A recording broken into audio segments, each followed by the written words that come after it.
clean energy, there's a lot of optimism around it. I've heard some people think it's going to be a $2 trillion revenue industry down the road.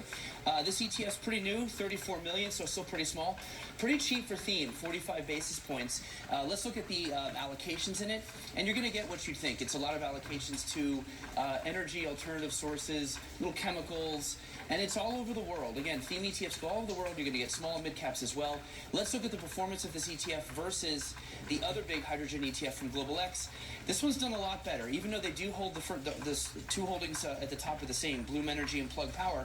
The Direction one has been able to outperform by quite a bit.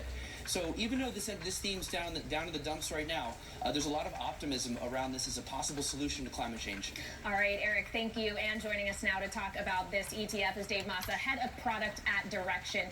Dave, thanks for being with us. So the thing about hydrogen is it has a lot of potential, is a lot of what people say, but it also takes a lot of energy to produce hydrogen. How much is a play on hydrogen also a play on other traditional energy sources? Yeah, it's really interesting. So hydrogen has a lot of long-term potential, right? And a big part of actually President Biden's plan to get to a net zero emissions world. But the path to get there is not perfect. Right now we hear terms blue hydrogen, which is hydrogen derived from natural gas.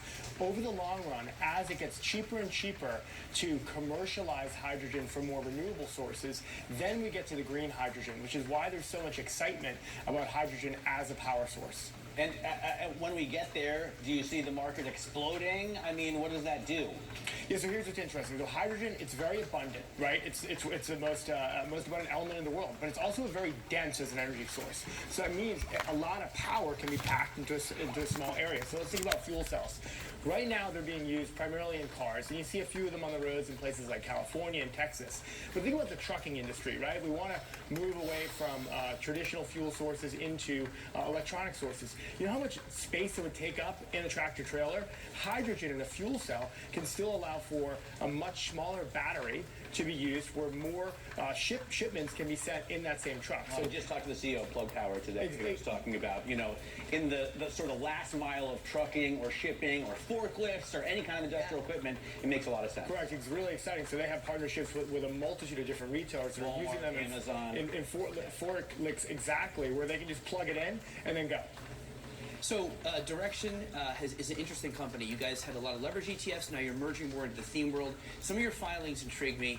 You know, obviously this hydrogen ETF. You have single stock leverage ETFs filed, and you had one that you filed that I'm interested in. I think it could go somewhere, which is the breakfast ETF.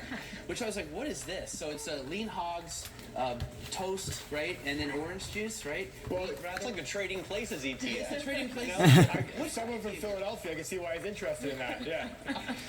What's the idea behind this? Are you going to hold futures and really try to capture this sort of commodity boom with this? Yeah, so exactly. So this particular filing is really what we think is potentially the first thematic commodity ETF, where we're taking different commodities, to your point, whether it's your wheat, your corn, lean hogs, sugar, coffee. Frozen concentrated. Exactly, and orange juice is in there, right? So you know it.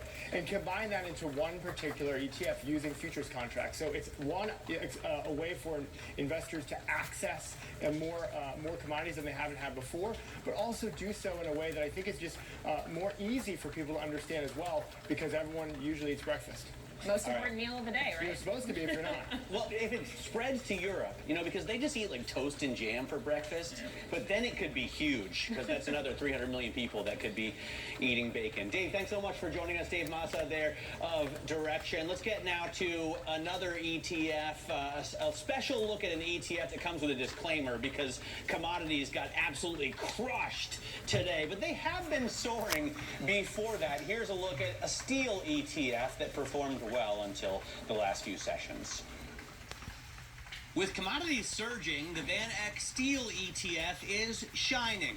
Trading under the ticker SLX, the fund has assets of around $170 million, up about 30% year to date. One of the biggest reasons for the more recent gains is the inflation caused by Russia's war in Ukraine. Europe relies on the two countries, Russia and Ukraine, for about a fifth of its steel imports. But SLX doesn't include any Russian holdings. The fund tracks an index of global companies involved primarily in production of steel products or mining and processing of iron ore, and U.S. corporations make up around 45% of its holdings, followed by Brazil, which the fund holds through ADRs. Rio Tinto, Vale, Nucor, and ArcelorMittal top the 25-odd names in the market cap-weighted fund. It hasn't always been a shiny story for SLX, though. Since its launch in 2006, the fund has trailed the S&P 500 by a wide margin. But it has topped the Bloomberg Commodity Index. SLX has an expense ratio of 56 basis points and gets a green light in the Bloomberg Intelligence traffic light system with no warnings. That does it for Bloomberg ETF IQ. I'm Matt Miller, along with Haley Lyons and Eric Balchunas, and I'm really looking forward to what's the ticker going to be for that breakfast? I don't know. There was BFAST? Yeah, BFAST might be good. sense. Yeah, I'm sure it's going to be a good one. Direction's known for good tickers. They WFH for the work from home. Yeah. Ticker for theme ETFs, tickers can make all the difference, so it should be a good one. And your book should be a good one too, Eric. Thank Don't you, forget. Kelly, for that. I appreciate it's coming it. out You can tomorrow. never plug it enough. You can never plug it enough. This is Bloomberg.